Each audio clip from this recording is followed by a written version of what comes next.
guys, it's Rachel, and today we are talking about failure in the garden. Dear first time gardener, you're going to fail, and that is going to be okay. And I'm saying that as much to myself as I am to you because I am still very new at this whole gardening thing.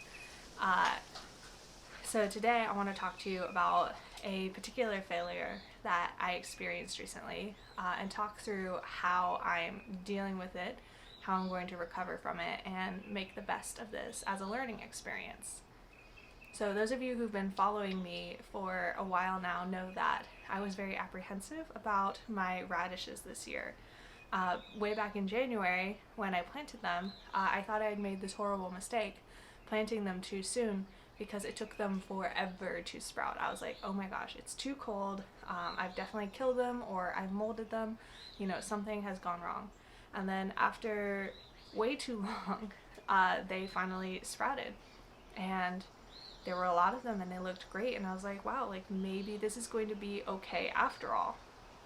And as the time went on, they grew and grew. And then I reached the point where I thought that they would be ready because the radishes that I planted black Spanish radishes. They're supposed to be ready in about 55 days after sprouting, and they were not. And I am pretty sure that that's temperature related.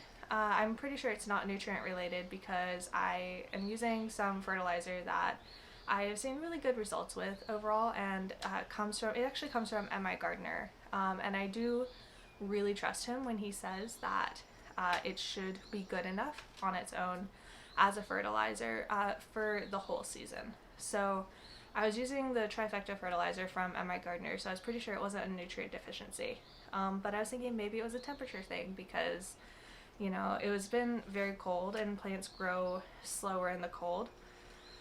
So I figured I'll just wait longer and then I'll get radishes.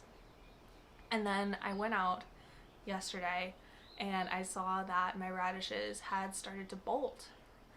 And this just all happened so quickly. I was so surprised. And any of you who've seen something bolt know that it goes from looking normal to having this huge flower stalk like that. There's really no way to catch it right as it's starting to happen. And so I saw that and I knew that meant it's too hot for my radishes now.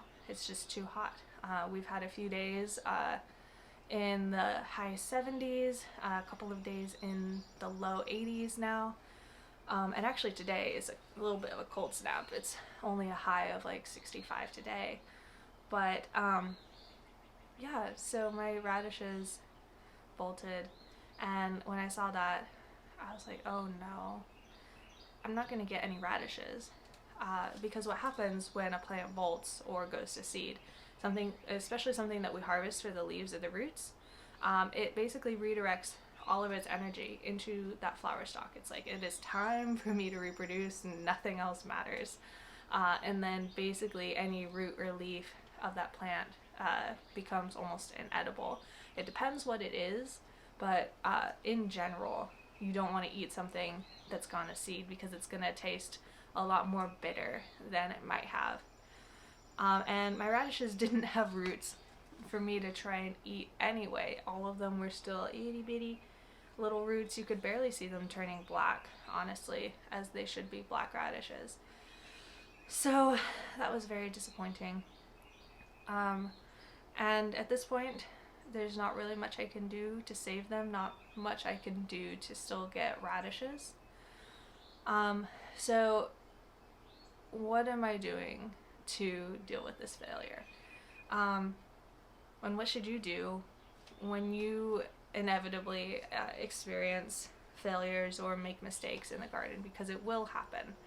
No matter how much you research, no matter how closely you watch your plants and try your best to tend to them, sometimes these things just happen. And then we gain that knowledge and experience. So the first thing I'm going to do is be kind to myself. Remind myself, as I would remind you if you were coming to me and telling me that this happened to you, that it's okay. These things happen. It's not necessarily your fault, and you're gonna learn from this. The best thing to remember is that anything that happens to you is experience, and you can pull from that experience to become better in the future. And this experience is going to make me a better gardener, and I hope by sharing it with you that it helps make you a better gardener too. Thing number 2 that I'm going to do is I'm not going to just pull the whole crop and scrap it. Since they are going to seed, why not save some seeds? I was planning on saving seeds anyway. I was planning on letting a couple of plants bolt anyway and take the seeds. And they just decided to skip the radish part and go straight to the seed part. And this year that can be okay. So I'm going to pull up a lot of them, obviously, because I'm using that space for my peppers and tomatoes, which are going in very, very soon. But I'm going to leave, how many plants? I'm not sure how many plants I actually need to leave to get seeds, because I've never harvested seeds from radishes before, but probably going to go with like 3 or 4 of the bigger plants to let go to seed. And I still have a little bit left in the original package as well. So that should be enough for me to try this again in the fall when I'm going to have a lot longer spell of cold. And that brings me into the third thing I'm going to do, which is try again. I think the most important thing in gardening and in life in general is just when you mess up, when you make a mistake, when you feel like you failed at something, try again. Take what you learned from messing up and make it better next time. So the thing that I learned is probably in this climate, radishes are not a spring crop. Even through all of my calculating of I'm gonna have this many days at this temperature, it didn't work out.